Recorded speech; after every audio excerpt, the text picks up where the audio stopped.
সবাই মিলে গাড়িতে তো জীবনের এত বড় স্বপ্ন আজ পূরণ হলো জানো বন্ধুরা।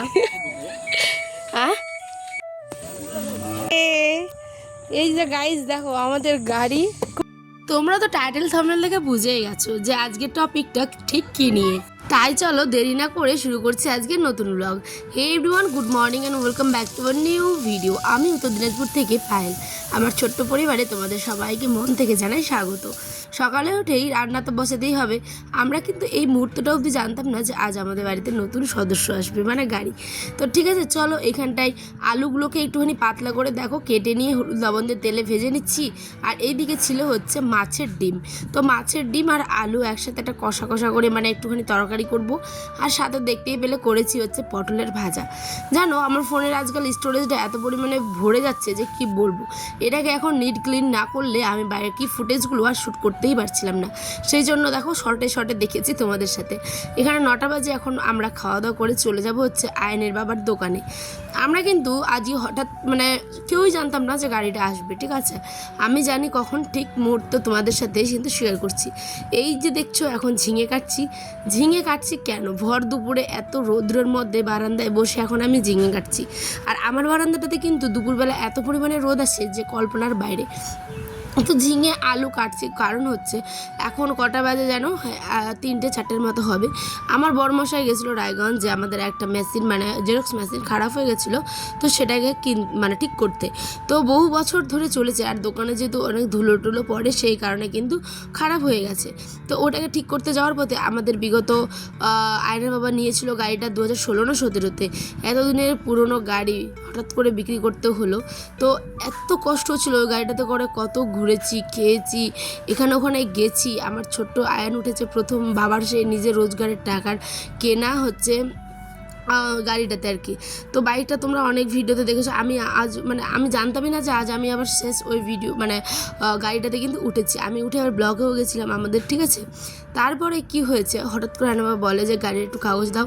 আমি ভাবছি গাড়িটা আবার হয়তো খারাপ হয়েছে, কারণ গাড়িটার ডিসব্যালেন্স হয়ে যাচ্ছিলো, ব্যালেন্স মানে সামলাতে পারছিলো না, পার্টসগুলো খারাপ হয়ে গেছিলো। বহুদিন আগের গাড়ি, প্রায় কত হবে 10 বছর হয়ে গেছে বুঝি, 10-12 বছর এরকম। তো অনেক দিনই চললো। তারপর এই আমাদের নতুন গাড়িতে তোমাদেরকে দেখাবো, তোমরা এখন দেখোইনি। আর আমি তো ব্লগে তোমাদের বললামই প্রথমে একটা সারপ্রাইজ আছে, সেটাই দিব, ঠিক আছে। তো চলো, তো ওরা আব্বা বলে যে তোমার অনেকদিন ধরে ইচ্ছে ছিল তুমি একটা স্কুটি নিবে, তাই তোমাকে নিয়ে দিলাম। আর আমি যেহেতু আমাদের পাশের কেজি স্কুল বলো বা যেখানে আর কি আমরা ভর্তি করবো ভবিষ্যতে, তো সেখানে আর কি যাতে আমরা আমার ছেলেকে নিয়ে যেতে পারি, আমি নিয়ে যেতে পারি। ওর বাবা যদি স্কুলে থাকে বা হয়তো দোকানে থাকে তাহলে আমি নিয়ে যেতে আসতে পারবো, টিউশনে নিয়ে যেতে আসতে পারবো। সেই কারণে চিন্তাভাবনা করে ইলেকট্রিক স্কুটিটা কেনা। আমি জানি না এই গাড়িটা কিনা ঠিক হয়েছে কিনা, তোমরা অবশ্যই কমেন্টে জানিও, তোমাদের কমেন্টের অপেক্ষায় থাকলাম। ইলেকট্রনিক গাড়িগুলো এখন খুব পরিমাণে বেরিয়েছে, কোনো তেল ঝামেলা নেই, মানে তেল ভরতে হয় না গাড়িতে, কোনো ডকুমেন্টসের মানে প্রবলেম নেই, সমস্ত কিছু ফ্রি, ঠিক আছে। তাই দেখো সন্ধ্যাবেলায় নতুন গাড়ি পেয়ে বর আমি আর আমার ছেলে মিলে বেরিয়ে পড়লাম ঘুরতে।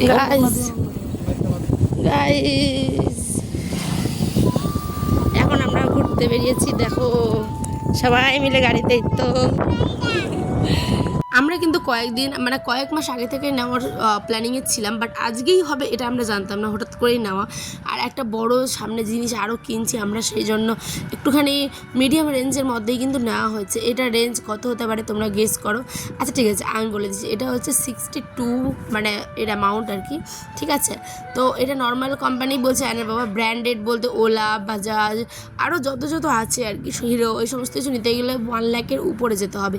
আর আমাদের সামনে আবার আরেকটা বড় বাজেট আমরা খরচা করতে চলেছি আমাদের কাজের জন্যই। তো সেই জন্য আয়নাবা বলছেন না ঠিক আছে, এটা 60-র মধ্যে এটাই ঠিক আছে। তাই দেখো 60,000-এর মধ্যে কিন্তু আমরা এটাকে পারচেস করে নিয়েছি, ঠিক আছে। তো আয়নার আব্বারও পছন্দ, আমারও কালারটা তো ভীষণ পরিমাণে পছন্দ হয়েছে। এখন ওর বাবা আর ছেলে এখন একটুখানি একটু না ঘুরবে আর কি। তাহলে আমিও তো চালানো আস্তে আস্তে শিখবো, সমস্তটাই তোমাদের সাথে শেয়ার করব। এটা ছিল 4 তারিখের ব্লগ, 4/7/2026 শনিবারের ব্লগ। আজ তোমরা পাচ্ছ হচ্ছে সোমবার, কারণ মাঝে আমার ছেলের বার্থডে ভিডিওগুলো আমরা দিয়েছি, ঠিক সেই কারণে এটা একটুখানি লেট হয়ে গেছে। তো তোমাদের কেমন লাগলো গাইজ গাড়িটা অবশ্যই কিন্তু কমেন্টে জানিও।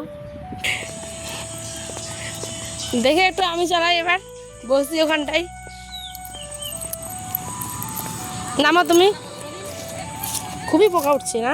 যখন কেউ স্কুটি চালাতো আমার না ভীষণ ইচ্ছে হতো স্কুটি নিয়ে কলেজ স্কুল এই সমস্ত জায়গায় যাওয়ার, কিন্তু হয়নি। আর আমার বড় আমাকে আগেই বলেছিল নিয়ে দেবো, কিন্তু আমার ছেলে যেহেতু ছোট্ট তখন আমরা ক্যারি করতে মানে অসুবিধা হতো, সেই জন্য আমি বলেছিলাম যে একটুখানি ঠিক হোক পরিস্থিতি তারপরে নিব। তো হঠাৎ করে নেওয়া, এটাকে দেখো আমি তো খুব এক্সাইটেড চালানোর জন্য, জানি না পারবো কি না আদৌ চালাতে। তারপরে গেলাম একটুখানি মিষ্টি কিনতে আমাদের পাশের মার্কেটে। দেখো না দোকানে মানে ভালো দোকানে মিষ্টি নিতে গেলে অনেকটা দূর যেতে হবে। রায়নের বাবা এতটা টায়ার্ড, সারাদিন রায়গঞ্জে ছিল, সেই 9টার দিকে দেখেছো ভাত খেয়েছে। তারপরে কিন্তু বিকেলে ভাত রান্না করলাম, সেটা খেয়েছে, কিন্তু হয় না শরীরটা সাথ দিচ্ছে না। আর তো আমরা পাশের মার্কেট থেকেই দেখো নিমকি নিতে এসেছিলাম, বাট নিমকিগুলো না ঠান্ডা, তাই এই যে মিষ্টি নিয়ে নিচ্ছি 10টার মতো। ছোটো ছোটো কচি কচি মিষ্টি দেখেও ভালো লাগে। আর লাল তো আমার ফেভারিট। এখানে ওর দাদুর কোলে, মানে আমাদের পাড়ারই এক শ্বশুর হবেন, ওর দাদুর কোলে উঠে দেখো ফ্রিতে একটা আবার 5 টাকা দামের মিষ্টি ওকে দিয়েছে, ওই এখনও সেটাই খাচ্ছে। আর আনাবা স্ট্যান্ডে একটুখানি গল্প করছে। তারপরে ফাতিয়া তো দিবই, ফাতিয়া এবার বিস্কিট দিয়ে দিব হচ্ছে মসজিদে, হ্যাঁ, কারণ গাড়ি নিলে তো দিতেই হয়। তো বড় ফাতিয়া দিতে পারছি না এখন, কারণ বললাম না পরিস্থিতি একটুখানি আমাদের কঠিন। আর আমি যেহেতু গত শুক্রবার জুম্মাতে দিয়েছিলাম আমি ক্ষীর রান্না করে ছেলের জন্মদিন উপলক্ষে, তাই ভাবলাম চলো বিস্কিট দিয়ে দিই। মিষ্টিটা নিলাম গাইস, কিন্তু বাবা খেতে, ওর বাবা মানে আয়না বাবা খেতেই পারেনি, এত বালি কিচকিচ একদম, মানে কি বলো ঠকে গেলাম। তো যাই হোক বাদ দাও, মিষ্টিগুলো বাচ্চাগুলোকে এখন বাড়ির দিয়ে দিই। ব্লগ কেমন লাগলো অবশ্যই শেষে কমেন্টে জানিও। টাটা।